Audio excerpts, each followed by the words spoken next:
In this video, I'll be showing examples of images taken using focus stacking and focus peaking. With macro photography, careful focusing is essential, and focus peaking is a tool that allows you to focus very carefully, and when used in combination with focus stacking, you will get images with an amazing degree of sharpness. So here I've actually found some porcelain fungus growing on the side of this beech tree here. It's only a single fungi. Ideally they look better when they're in a cluster, but it's still worth having a go at it. It's in good condition. And what I'm going to do is show different approaches to how you photograph them. Here I'm just doing, say, a straight on shot.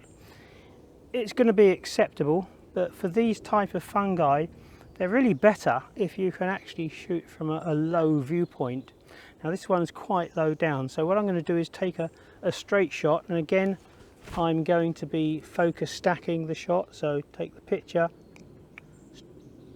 took the pictures, now it's actually putting all those pictures together. You can see the green busy line will come across the actual back of the camera, and that will give me a really nice shot. It's got a nice diffused background, the fungi sharp on the stem, and this is where a fungi like this, you've got to be very careful with your focusing, because if you focus on the front of the cap of the fungi, chances are you're not going to get the stem sharp. So the big advantage of peaking is that I can see exactly where I'm focusing. But with focus stacking, it will take pictures in front, and you'll get a huge range of depth of field. So I'll take one more of here, and when I download these onto the computer, I will get the 12 raw files through the stack. So if I wanted to actually stack them myself, I could do, but the OM1 makes a fantastic job of actually focus stacking in camera.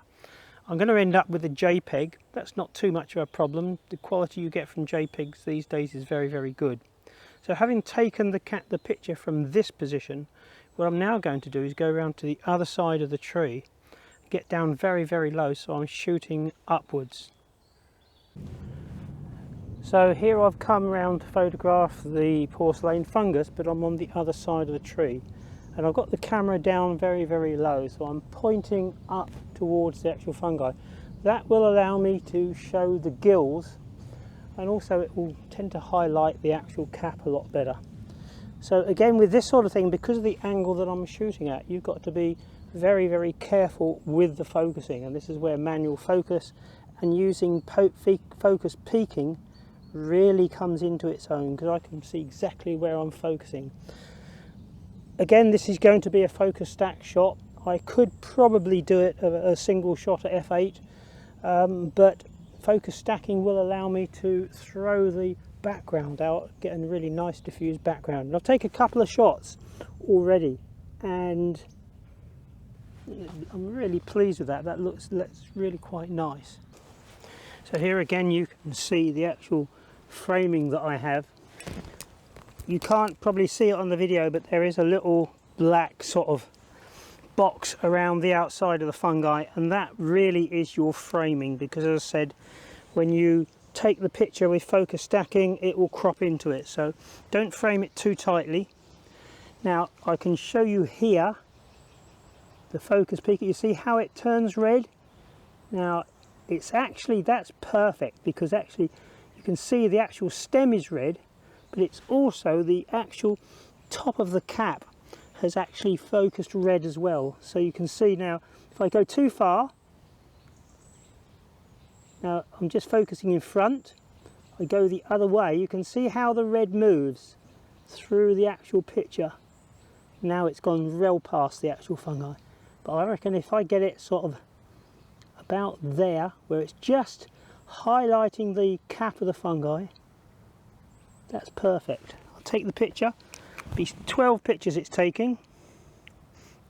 Now it's actually stacking them together.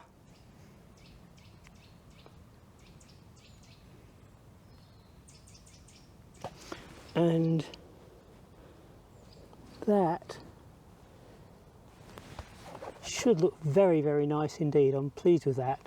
What I actually might do is actually just change the framing slightly and just move it around slightly like that. That's okay. Just check again the focusing.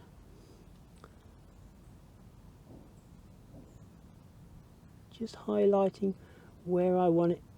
Now it's focusing on the rim, on the actual stem, and now it's actually on the rim. So 12 pictures. It takes them very quickly, and then it doesn't take too long to stack them. And that looks fine. I'm very pleased with that one. But it just shows that initially the straight head-on portrait shot was okay.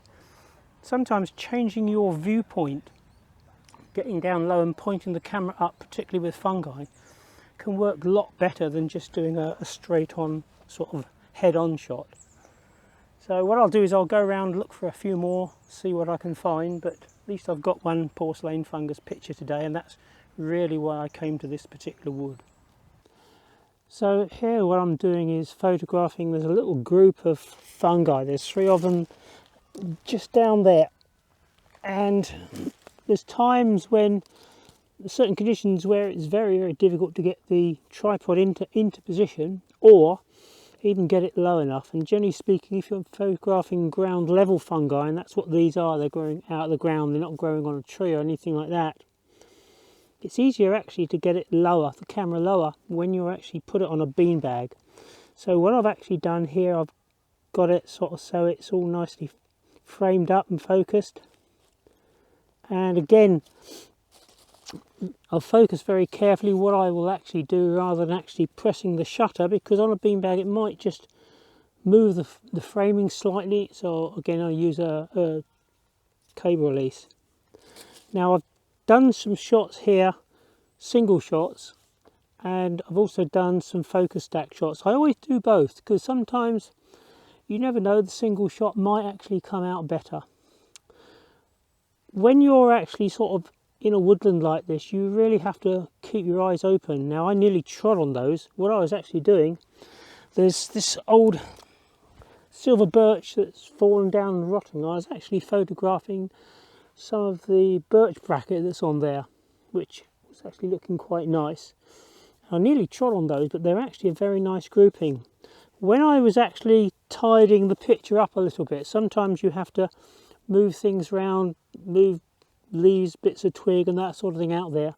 I came across this, and what I'll actually do when I photograph those is actually photograph here, because there's some very, very small little fungi growing on there, but also there's 2 of them here, really in pristine condition. So what I'll actually do is, when I've done that shot, is I'll actually come there and photograph these. Now I can move this into a position so that it's actually makes it quite easy to focus and get it nice and sharp. So what I'll do is I'll rest that there for now, just being careful not to damage the fungi. It's okay. Take a few more here. So I've framed it up and I'm shooting. This one here is going to be a focus stack shot. That's 10 shots I'm taking, differential of 3.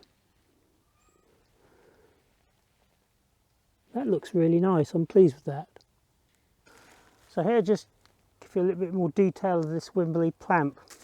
Basically you have a ground spike here, fits inside there for transport. Dig that into the ground. With the jaws on this, you just clamp it onto there, and as I say, you can twist this into any position that you like. So what I'm going to do is I'm going to hold that end of the branch with the jaws there. The 2 fungi that I'm going to be photographing are there. So now that's positioned it, I can get the tripod over here. Because the background's a long distance away, it's going to be totally out of focus. So I should get some nice shots of that. So here I've got the camera framed up, picture framed up, camera, got 90 mm lens on. To be honest, because the background's so far away, I don't really need to photo stack it. I can do this quite easily as a single shot, and I've actually used the check the focus and even press the depth of field button, and even to see what the background's going to look like. And even at f8 I'm getting a really nice background. So just take that as a single shot. Yeah, that looks very nice. Yeah, pleased with that. So one of the things you have to consider when you're doing fungi, macro photography, anything like that, is always try to get the back of the camera parallel with the actual subject.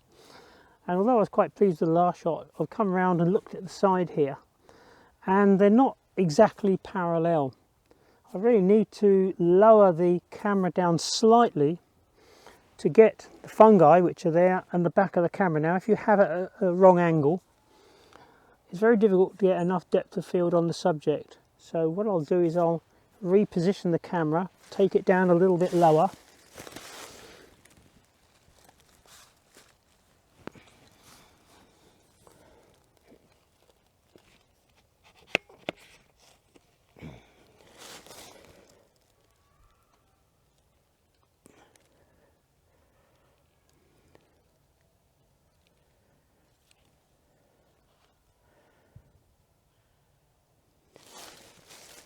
now, when I come round here now, I can see that the upright of that fungi and the upright of the back of the camera are in the right plane of focus. So always try, when you're doing anything macro like that, try to get as flat onto the subject as you can, because you can't always do it, but certainly when you can, it makes life a lot easier. You'll get a lot better shots. Thanks for watching.